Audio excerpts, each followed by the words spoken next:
Bonjour! Alors aujourd'hui j'ai décidé de faire une petite vidéo vocabulaire histoire de récapituler un petit peu ce que veulent dire tous les nouveaux termes qu'on apprend quand on se lance dans ce genre de traitement, parce qu'on va avoir à la fois du vocabulaire médical, notamment sur les problèmes qui concernent nos dents, et on aura aussi du vocabulaire propre aux gouttières, et tout ça c'est assez nouveau en fait quand on est un moldu dans le domaine, donc je pense qu'il est temps d'expliquer tout ça, histoire que ce soit plus simple pour tout le monde. Alors on va commencer avec un petit peu de vocabulaire médical ou en tout cas dentaire.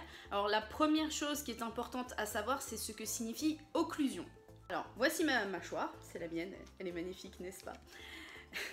Alors l'occlusion, c'est le fait que toutes les dents se touchent telles qu'elles doivent se toucher, qu'elles sont bien toutes en contact et qu'elles permettent une mastication optimale pour pouvoir se nourrir correctement, pour pouvoir découper la nourriture correctement. Donc voilà, il faut que les incisives ici en haut chevauchent légèrement les incisives du bas. Voilà, les dents doivent vraiment s'enclencher les unes dans les autres en fait, et bien comme il faut. Et donc ça c'est ce qu'on appelle l'occlusion, et c'est la première chose qui va être recherchée en fait avant même ce qui nous intéresse nous patients, à savoir vraiment l'alignement, avoir les dents bien droites, tout ça, parce que certaines sont tournées, sont en avant, sont de travers et tout ça. Ce qui va intéresser les praticiens en premier lieu, c'est l'occlusion. C'est vraiment plus important que vos dents se cliquent bien toutes les unes sur les autres que ce qu'elles soient parfaitement alignées. Donc à savoir que votre priorité à vous n'est pas forcément la priorité du professionnel qui va gérer vos dents, c'est quand même assez important. Donc voilà, l'occlusion c'est le truc le plus important, parce qu'en fait avoir une bonne occlusion ça permet d'éviter tout un tas de problèmes de mastication, de déglutition, d'articulation, des problèmes posturaux, donc qui peuvent amener des troubles de type céphalée, acouphènes, problèmes au niveau de la colonne vertébrale, tout ça. Enfin vraiment c'est très très important l'occlusion, donc voilà c'est notre premier mot de vocabulaire très important à connaître.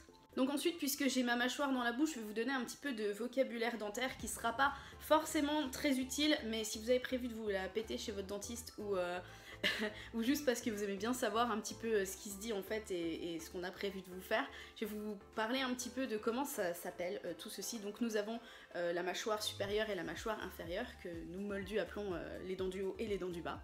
Donc en fait c'est le maxillaire supérieur et le maxillaire inférieur, et comme en fait l'os de la mâchoire ici s'appelle la mandibule, on dit aussi mandibulaire pour ce qui concerne les dents du bas. Alors concernant les faces des dents, c'est ce que parfois les dentistes disent entre eux quand ils doivent soigner une dent. Donc nous avons la face palatine qui est donc à l'intérieur ici du côté du palais en haut. Nous avons la face linguale qui est à l'intérieur ici en bas du côté de la langue donc. Nous avons la face vestibulaire qui est située du côté des joues. La face occlusale qui est donc la face du haut des dents, donc là où il y aura l'occlusion. Et enfin, les faces distales et mésiales, alors ça c'est mes mots préférés, je n'ai pas la moindre idée de ce que ça voulait dire. Et pourtant c'est tout bête, en fait distal ça veut dire vers le fond de la bouche et mésial ça veut dire vers l'avant de la bouche. Donc si par exemple on doit faire soigner cette molaire ici, donc la face distale c'est celle-là et la face mésiale c'est ici. Donc voilà, c'est pas du vocabulaire que vous entendrez forcément au cours de votre traitement d'orthodontie, mais ça me faisait plaisir de vous l'apprendre. Mais c'est bien en fait si vous voulez dire qu'on vous a mis un petit crochet élastique sur le maxillaire supérieur en face vestibulaire, ce sera toujours plus classe que de dire j'ai un crochet élastique ici, là, du côté de la joue au fond. Et tant qu'on est dans le vocabulaire un petit peu dentaire médical, je vais rapidement aussi vous donner un autre mot de vocabulaire qui peut être utile, c'est le parodonte. C'est pas faux. Alors le parodonte c'est en fait tout ce qui entoure et soutient les dents, que ce soit la gencive, l'os, les nerfs, les vaisseaux sanguins ou encore les ligaments. Donc puisqu'on parlait d'occlusion et de mauvaise occlusion, il existe tout un tas de mots de vocabulaire pour décrire les mauvaises occlusions. Une mauvaise occlusion qui se dit malocclusion, en fait, tout simplement.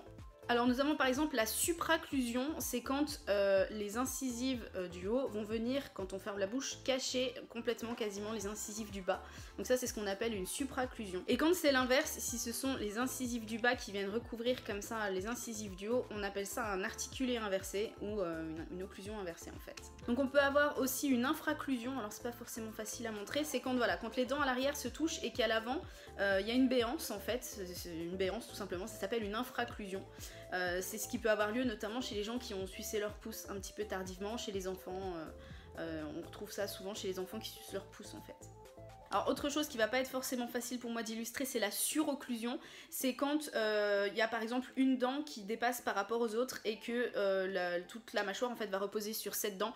Donc l'exemple le plus souvent donné, ça va être une couronne en fait qui a été remplacée et qui a été mal installée en fait et qui dépasse. Et donc quand on va vouloir fermer, les dents ne se toucheront plus excepté sur cette couronne, et donc c'est ce qu'on appelle une surocclusion. Et si les dents ne se touchent pas assez, ce qui est notamment le cas dans l'aberrance que je disais avant, on appellera ça une sous-occlusion. Alors concernant les problèmes d'occlusion, il arrive parfois qu'un traitement d'orthodontie ne suffise pas et qu'il y ait besoin d'opérations chirurgicales en plus. Alors je ne vais pas détailler tous les noms, en fait il existe tout un tas de noms en fait pour décrire les opérations chirurgicales suivant le problème d'occlusion. Je ne vais pas dans cette vidéo entrer dans le détail au point de vous décrire toutes les différentes opérations qui existent, je pense que c'est pas forcément utile et je laisse le soin au praticien en fait d'expliquer au patient l'opération qui va le concerner en lui expliquant tout le vocabulaire, etc., ce qui va lui arriver. Je pense pas que je sois très bien placée pour expliquer ça, donc c'est toute une partie du vocabulaire que je ne vais pas aborder dans cette vidéo. Puisque j'en suis au trouble de l'occlusion, j'en profite pour vous rappeler qu'en fait les gouttières empêchent les dents de se fermer convenablement, puisque du coup il y a une épaisseur de plastique qui va empêcher vos dents de se toucher. Et ça en fait la mâchoire s'habitue à ça, et quand on retire les gouttières à la fin du traitement, eh bien on a bien du mal en fait à réunir vraiment les dents et à retrouver une bonne occlusion. Parce qu'il faut un certain temps en fait pour se faire déjà la nouvelle occlusion et pour se faire à l'absence de plastique. Donc c'est normal que tout de suite après avoir retiré vos gouttières en journée, vous n'arriviez plus à refermer correctement, vos dents et que l'occlusion ne soit pas parfaite. Il faut attendre entre 1 et 3 semaines pour voir vraiment l'occlusion finale en tout cas, avant de paniquer, j'ai envie de dire, et de demander tout de suite des finitions en pensant que l'occlusion est mauvaise à la fin du traitement. Et je pense que pour les gens pour qui l'occlusion est très importante, ça peut être aussi un argument malheureusement qui est contre les gouttières et qui est pour l'appareil à bague classique, puisque les bagues n'empêchent pas du tout l'occlusion, ce qui fait qu'au cours du traitement, on ne perd jamais complètement l'occlusion, même si elle peut changer un petit peu, et ça permet de bien savoir à la fin à quel moment on est confortable avec le nouvel alignement dentaire. Avec les gouttières, c'est plus difficile à savoir, et donc pour les gens qui ont vraiment peur par rapport à l'occlusion ou qui ont des gros problèmes d'occlusion, ça peut être éventuellement un argument en faveur des bagues. Après avoir, c'est toujours bien d'en discuter en tout cas avec son praticien. Alors pour ce qui est du vocabulaire concernant le traitement en lui-même, alors à savoir qu'il existe une version américaine, une version française, une version canadienne, etc. Le vocabulaire peut varier d'un pays à un autre, et sur les groupes sur lesquels tout le monde se retrouve, on peut se retrouver à parler de la même chose mais avec des mots différents. Donc je vais vous donner le vocabulaire dans différentes langues aussi. Donc ceci, pour nous français, nous appelons ça des gouttières en plastique transparente. La méthode américaine appelle ça des aligneurs. Donc nous avons le mot anglais aligneur qui est devenu le mot français aligneur avec un U. Et les Canadiens appellent ça des coques ou des coquilles.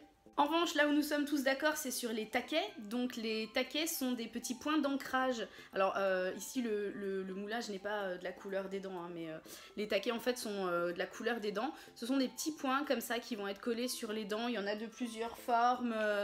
Il y en a un ici par exemple rectangulaire. Hop.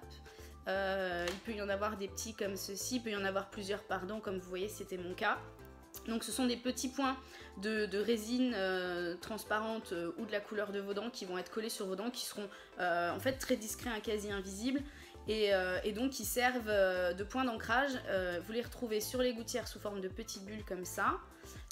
Et puis ça va se rentrer tout simplement dessus pour permettre de cliquer la gouttière bien correctement et de faire aux dents les mouvements, des mouvements un petit peu particuliers que j'ai déjà expliqué dans une ancienne vidéo. Donc ça, ce sont les taquets. Ensuite, on entend beaucoup parler du stripping. Alors je crois pas qu'il y ait de mots français pour dire ça, à part créer un espace entre les dents, limer entre les dents.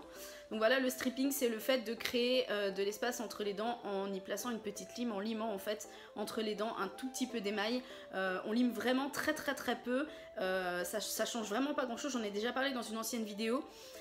Visuellement c'est quasiment impossible à détecter en fait. Si le stripping est petit, en fait il se verra pas du tout, vous ne verrez pas la différence.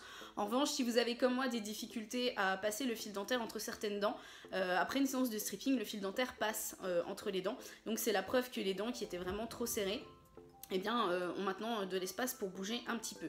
Donc c'est ce qui permet, en limant quelques micro-millimètres entre chaque dent, de gagner l'espace dont on a besoin pour les gens qui ont pas assez de place dans la bouche, en fait, pour gagner un petit peu d'espace sans être obligé d'arracher une dent saine pour gagner en espace dans la bouche. Donc une fois qu'on s'est fait poser des taquets, qu'on a eu des strippings et qu'on a reçu ces aligneurs, on peut avoir affaire aux chouïs. Alors les chouïs, alors je ne pense pas qu'il y ait de mot français pour ce mot anglais là. Donc ce sont des petits tubes en plastique, alors moi les miens sont blancs mais ils existent de plusieurs couleurs, qui sont un petit peu mous, et pas trop, et qui servent à être mordillés pour pouvoir cliquer correctement les gouttières quand on les a mis en bouche. Parfois elles sont pas bien mises partout et donc on doit mordre ceci comme ça.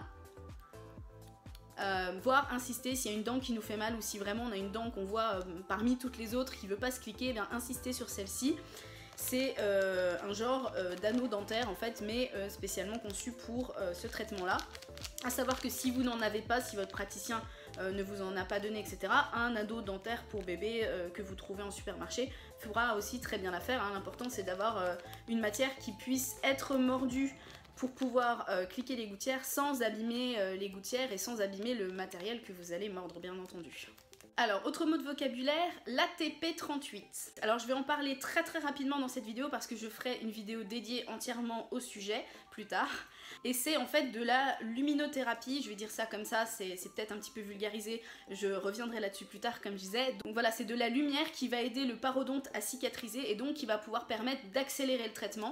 Donc voilà, c'est une plaque lumineuse en fait qu'on vous met devant un petit peu comme le séchoir chez le coiffeur, qu'on met un petit peu devant la bouche comme ça et qui va émettre des ondes lumineuses qui vont permettre à tout le parodonte, donc ce que je listais avant, de cicatriser plus vite puisque les mouvements des dents en fait vont créer des micro-lésions et tout ça dans la bouche et donc en aidant à cicatriser plus vite grâce à cette lumière en fait on va pouvoir si on veut accélérer le traitement et porter les gouttières moins de 3 semaines, puisque je rappelle que chez Smilers il est recommandé de porter les gouttières pendant 3 semaines et on ne diminue le port des gouttières que vraiment chez les patients chez qui c'est possible en fait, qui ont une bonne santé au niveau de la bouche, ça qui arrive à supporter, et donc l'ATP peut aider à supporter pour diminuer à 2 semaines ou à 10 jours le port des gouttières. Et je vais très vite revenir sur la contention parce que j'ai une vidéo dédiée, en fait je vous invite à aller voir la vidéo dédiée à la contention si ce sujet vous intéresse. Donc la contention c'est ce qui va être mis en place après le traitement pour maintenir vos dents, hein. On les a mis dans une belle position, elles sont bien alignées, donc pour plus qu'elles rebougent on va mettre en place des systèmes pour maintenir les dents dans cette position là. Il en existe plusieurs que je détaille dans mon autre vidéo donc je vais pas rentrer un peu plus à fond dans le sujet, c'est juste parce que j'ai vu passer la question dernièrement de gens qui disaient mais qu'est-ce que la contention et comment se fait-il qu'à la fin du traitement, en fait c'est pas fini. Et bien non, à la fin du traitement c'est pas fini et j'en parle très bien dans ma vidéo dédiée. Donc voilà, je pense que j'ai fait le tour de la question des mots de vocabulaire, en tout cas qui reviennent le plus souvent. N'hésitez pas, si vous avez d'autres choses que vous ne comprenez pas, à me demander dans les commentaires. Bien sûr, je vous rappelle que je ne suis pas praticien dentaire, je ne suis pas spécialiste, je suis comme vous, patient, donc la plupart de mes recherches, en fait, je les fais en posant des questions aux spécialistes ou en regardant sur internet. La personne qui sera toujours la plus à même de vous répondre, bien entendu, ce sera toujours votre praticien. Donc surtout, n'hésitez pas à poser toutes les questions qui vous passent par la tête à votre praticien. Je suis sûre qu'il se fera un plaisir de vous répondre. Ma foi, j'espère que cette vidéo vous aura été utile. Je vous souhaite à tous plein de courage, un très bon traitement et surtout un très beau sourire.